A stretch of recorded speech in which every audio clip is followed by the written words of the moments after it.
एक बड़ी खबर आ रही है, आपको जल्दी से बताते हैं। सूत्र ये जानकारी दे रहे हैं, संसद का जो विशेष सत्र है वो 24 जून को बुलाया जा सकता है। ये बड़ी खबर है। 24 और 25 जून को सांसदों का शपथ ग्रहण होगा। इससे पहले आप जानते हैं जो 2 तारीखें सामने आई थी वो 18 और 19 जून की सामने आई थी, लेकिन अब क्योंकि प्रधानमंत्री नरेंद्र मोदी का 18 जून को यह बताया जा रहा है, बहुत मुमकिन है वाराणसी अपने संसदीय क्षेत्र का दौरा हो, इसीलिए जो सांसदों का शपथ ग्रहण है अब वो बताया जा रहा है कि इस महीने के आखिर में 24 और 25 जून और फिर 26 जून को लोकसभा अध्यक्ष का चुनाव हो सकता है।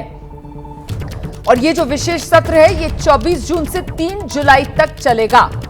और जानकारी के लिए सीधे आपको लेकर चलते हैं, हमारे साथ हमारे सहयोगी नीरज पांडे इस वक्त मौजूद हैं। जरा जानते हैं नीरज से, ये तस्वीर साफ हो रही है 24 जून से 3 जुलाई तक ये विशेष सत्र। नीरज,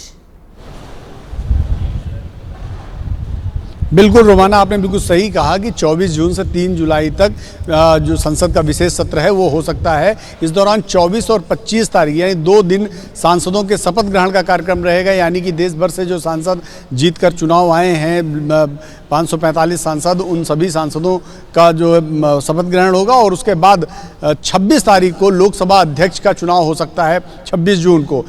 24 से 3 जुलाई तक का ये सत्र रहेगा। 8 वर्किंग डे इसमें रखे हैं और इस विशेष सत्र के दौरान बहुत सारे महत्वपूर्ण विषयों को रखा जा सकता है, लेकिन जो सबसे महत्वपूर्ण इस पूरे सत्र के दौरान होगा वो लोकसभा स्पीकर का चुनाव होगा। और लोकसभा स्पीकर में देखना होगा कि वो भारतीय जनता पार्टी का होता है या उनके अलायंस का होता है या किसी और कोई आता है सामने, लेकिन ये तय है कि 26 जून को लोकसभा स्पीकर का चुनाव होगा। भारतीय जनता पार्टी का प्रयास यही है कि जो लोकसभा स्पीकर का पद है वो अपने पास रखा जाए। अब देखना ये होगा कि अंतिम फैसला क्या होता है। जी बहुत शुक्रिया आपका इस तमाम जानकारी के लिए। तो 24 जून से विशेष सत्र की शुरुआत 3 जुलाई तक चलेगा और इसमें सबसे महत्वपूर्ण जो है वो लोकसभा अध्यक्ष का चुनाव, जिसको लेकर अभी भी तस्वीर पूरी तरीके से साफ नहीं है। हालांकि कयास जरूर ये लगाए जा रहे हैं विजय जी कि बीजेपी जो है वो स्पीकर पद अपने पास ही रखेगी।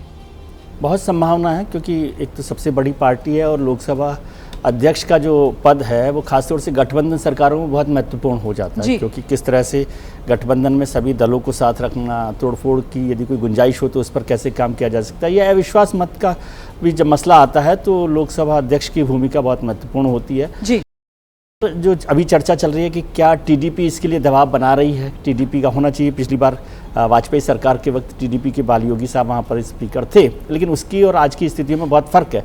उसमें एक संभावना जो चर्चा मुझे मिली है वो है कि पुरंदेश्वरी देवी जो है आंध्र प्रदेश से एमपी है भारतीय जनता पार्टी की, उनका नाम भी लाया जा सकता है ताकि टीएमसी जो टीडीपी जो है वो भी संतुष्ट हो, क्योंकि आंध्र प्रदेश का रिप्रेजेंटेशन हो जाएगा और भारतीय जनता पार्टी का भी अध्यक्ष है। लेकिन ज्यादा संभावना है कि भारतीय जनता पार्टी का ही अध्यक्ष होगा, चाहे बिल्कुल आंध्र बीजेपी की वो अध्यक्ष भी हैं और बीजेपी के अन्य जो राज्यों के अध्यक्ष जीतकर आए हैं, बीजेपी ने उनमें से ज्यादातर को मंत्रिमंडल में जगह दी है। जी पुरंदेश्वरी, उनको मंत्रिमंडल में जगह नहीं मिली, इसी वजह से ये चर्चा जोरों पर है कि बहुत मुमकिन उनको स्पीकर पार्टी की तरफ से बनाया जाए। लेकिन राकेश सर, यहां पर विपक्ष की तरफ से भी ये लोकसभा अध्यक्ष का चुनाव एक तरीके से पहली जोर आजमाइश सरकार के साथ देखी जा सकती है क्या?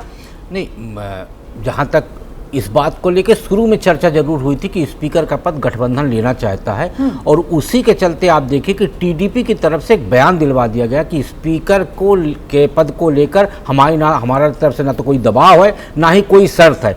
और आपके जेडीयू की तरफ से तो स्पीकर को लेकर कभी कोई दबाव या बात कही ही नहीं गई, टीडीपी की चर्चा चल रही थी। तो टीडीपी की तरफ से स्पष्ट बयान आ गया है कि स्पीकर के लिए किसी तरह की शर्त नहीं है। ऐसे में साफ है कि स्पीकर जो बनेगा वो भारतीय जनता पार्टी का बनेगा और भारतीय जनता पार्टी का जो स्पीकर बनेगा वो ओम बिरला की तरह अपने को कोई एक सरप्राइज चेहरा सामने आ सकता है। बिल्कुल, आपको क्या लग रहा है राकेश जी, सहयोगी या बीजेपी का अपना होगा स्पीकर पद पर? बिल्कुल बीजेपी का अपना ही होगा। मैं राकेश जी से सहमत हूँ इस बात पर, क्योंकि मजबूत विपक्ष है सरकार के सामने जी। मजबूत विपक्ष होने के कारण बीजेपी को बहुत समझदारी से और समझबूझ से चलना होगा। स्पीकर भी उसी तरह से सबको साथ लेकर चलने की मनोवृत्ति, और पार्लियामेंट में हम पहले भी देख चुके हैं किस तरह से हंगामेदार संसद चलती है, सदन चलता नहीं है। तो जो भी स्पीकर होगा उसके सामने बड़ी चुनौती होगी, क्योंकि विपक्ष इस बार कमजोर नहीं है। ठीक है, लेकिन ये जो कौन सा रैंक मंत्रिमंडल में मिले उसको लेकर छोटी मोटी सही पर नाराजगी जो सामने आ रही है, जिस तरीके से शिंदे गुट की सामने आ रही है, जिस तरीके से अजीत पवार गुट की, हालांकि लोकसभा में अगर इनके सांसदों को जोड़ा जाए वो 8 ही बनता है, तो यहाँ विपक्षी दलों की तरफ से स्पीकर पद को लेकर कोई पेच फंसाने की कोशिश की जा सकती है क्या इन फॉल्ट लाइंस के जरिए?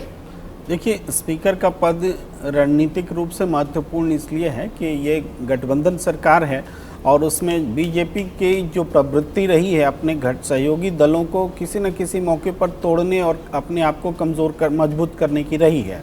तो ये एक आशंका को विपक्ष बड़ा बना करके पेश कर रहा है, टीडीपी को भी डरा रहा है और नीतीश कुमार को भी डरा रहा है कि कहीं आपकी पार्टी को तोड़ने में वो स्पीकर पद का इस्तेमाल ना हो जाए, इसलिए ये पद आप अपने पास रखिए। तो इससे बहुत ज़्यादा वो डिफर भी नहीं करते, लेकिन इस काम को करें तो कैसे करें, क्योंकि एनडीए में बीजेपी बहुत मजबूत है और एक एकोमोडेशन लेकर चल रही है। तो हमें भी ऐसा लगता है कि सहयोगी दल स्पीकर पद पर लड़ाई के मूड में नहीं जाएंगे, कि मुझे लगता है, लेकिन ऐसा वातावरण जरूर बन रहा है कि इस पद पर सहयोगी दलों का होना चाहिए। देखिए फिलहाल जो सहयोगी दल है एनडीए के, उनका फोकस जो है वो बहुत क्लियर नजर आ रहा है। एक तो अपने राज्यों की जो राजनीति है वहां पर खुद को स्थापित करे रखना और साथ ही साथ अपने राज्यों के लिए ज्यादा से ज्यादा हिस्सेदारी केंद्रीय फंड से लेना, ये उनकी प्राथमिकता ज्यादा नजर आती है।